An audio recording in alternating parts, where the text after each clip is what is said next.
Welcome to Tech Talking Ginger, and today we got the Sony ZV-1. I think it's an amazing camera, and we're gonna go and kind of have a impressions video on what I think of it after a few days, and if it's really the best YouTube vlogger, starting kind of budget tier, lower end, but still very quality camera. So let's get into it. Roll the intro.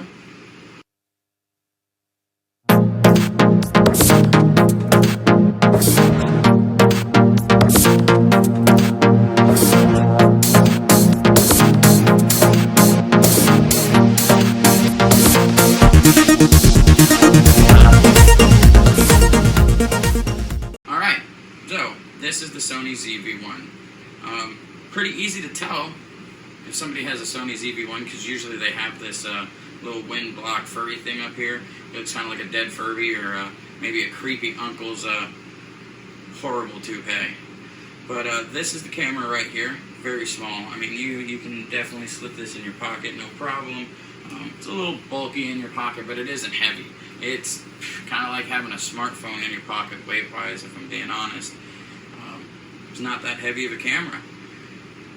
I love, if you're a vlogger, or if you're doing YouTube and stuff, and you want to be able to see yourself, you gotta love this little flip-around camera right here, this little flip-around screen. It's an amazing flip-around screen. It doesn't twist or anything like that like some do, but it gets the job done. It's fantastic. Another great thing about it is you kind of can just set it and forget it. Once you set it for your pictures, like taking camera pictures and stuff, or video, if you're doing video on it, it definitely gets the video job done. Real quick, get your little 4K setting, 30p, and from there, you got like a favorites menu.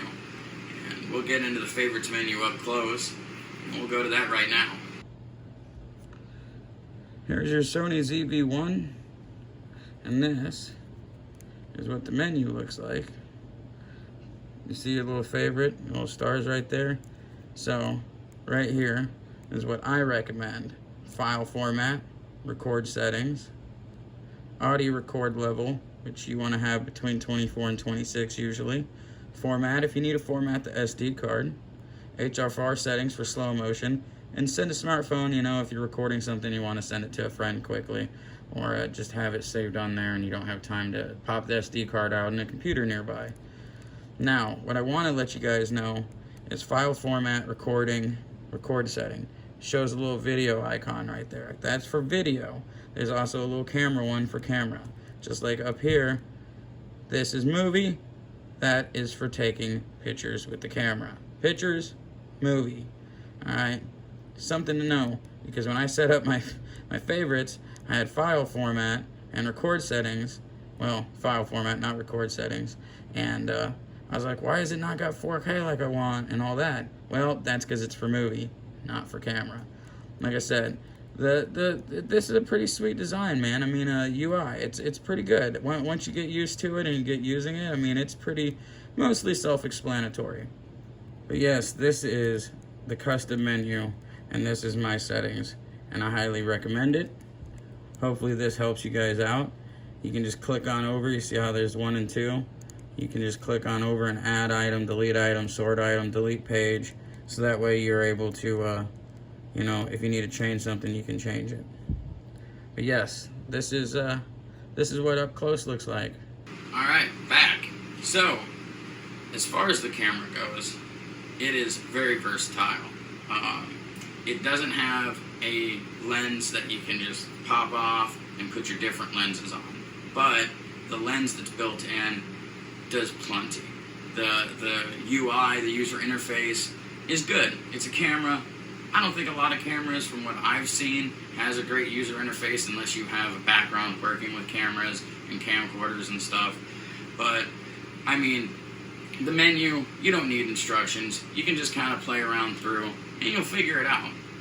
Kind of trial by fire. But the sound quality is amazing in my opinion for built onto a camera. it gets the job done, and it gets the job done well. Also, there's no flash. You can take this off, put an attachment on here with a flash. This will give it power and everything, and then you got a flash, and then you can just put this back on, you know, if you're outside, or just leave it on. It really just helps. It doesn't hinder for audio, for the microphone and stuff. You know, it's got great battery life, I think. I think the battery life is pretty good. It's got your little mini HDMI here, your micro USB charger, of course, your audio jack for if you got a microphone that you want to plug into it, and then you just slide it in where this little dead Furby is. I mean, I think for $700 you can't go wrong. I think this Sony ZV-1 does an amazing job. It is a big upgrade from your smartphone. It's not as convenient as a smartphone camera, but it is definitely better quality than a smartphone camera.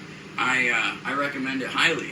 And if you guys want to buy a Sony ZV-1, there is a link down in the description. And if you want to go buy it from Amazon, I highly recommend it. Amazon always has great deals. You're not going to go wrong with the camera. You're going to love it. I really don't have a lot more to say about it. And if this video helped you, or you enjoyed it, or you got a small laugh or something, you know, leave a comment on something else you want to see below for me to review. Like the video if you liked it. Thumbs down if you hated it. Please subscribe. I'd really appreciate it. Help my channel grow. Help me be able to do more impressions and in-depth reviews on this. There'll be a more in-depth review on the Sony ZV-1 once I learned a little more about it and played around with it and stuff. But I'll make sure to have in the video some nice video clips of how good it is and how good it records. And don't forget to like and subscribe. You guys have a good day.